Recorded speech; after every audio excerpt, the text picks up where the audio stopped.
It's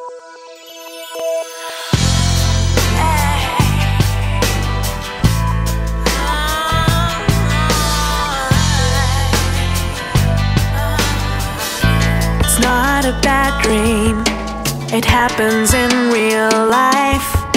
They tear off our skin while we're still alive. Why do they take our souls away for coats to wear on winter days? We're scared and afraid, facing our death alone, standing in a line, waiting for our turn. Look into our eyes, we feel pain just like you. Animals are kept probably better than 8 out of 10 human beings on this planet. Furrier, Robert Fischer, says he only trades in furs that are cultivated on farms, and that those farms are run according to strict international rules. Annika, what exactly are we doing here?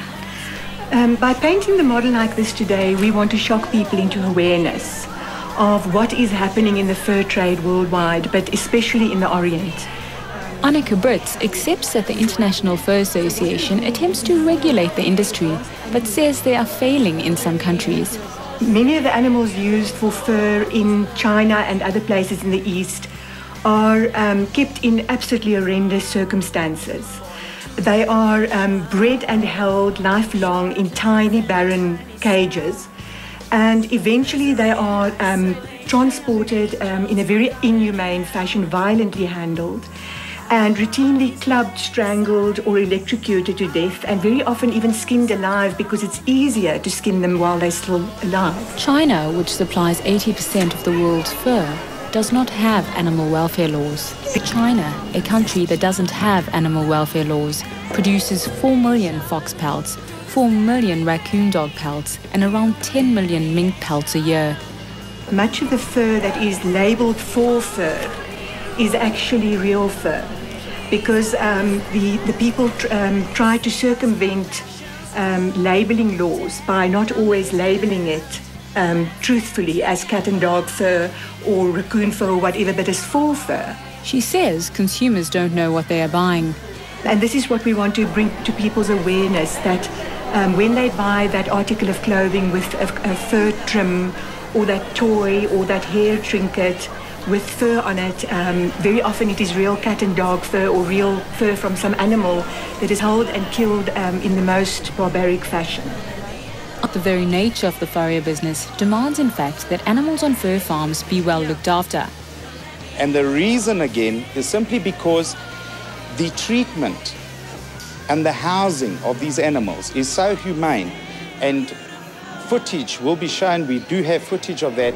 If these animals aren't humanely kept under constant veterinary supervision, then the livelihood of that animal, or a bad livelihood of that animal, will be the bad product of its skin when we actually use it.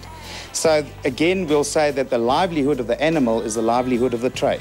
Sounds sensible, but not so, says Swiss Animal Protection. They point out that foxes and mink are killed after they first went to molt. In other words, before external factors like bad living conditions show on the fur. Absolutely wrong.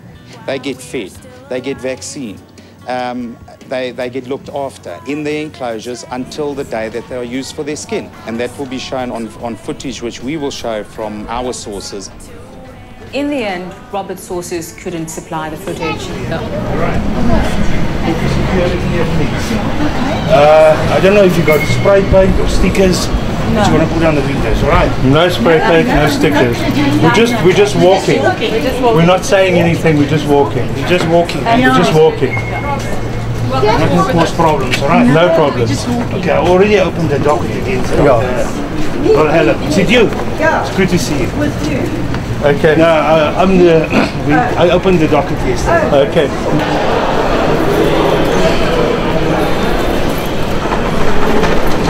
No, you don't have. On the other hand, have been generous with their footage.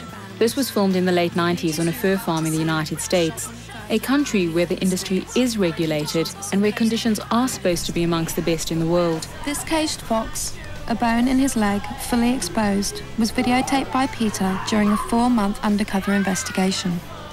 No veterinary care was ever provided for this animal, or countless others suffering and dying on this fur ranch. Born into deprivation, short life in a tiny cell, misery and isolation, angels forgotten in hell. Our bodies laid aside, our bones are thrown. Now our death is ready to be worn. No protection and no...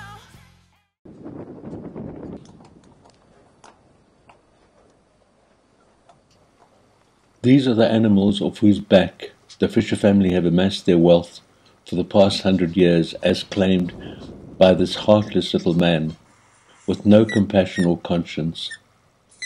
Physical pain is bad enough, but imagine the stress and mental agony these poor creatures have to endure for their entire lives in these tiny little cages on wire floors, to be brutally killed only for their skins, for fashion, vanity and status.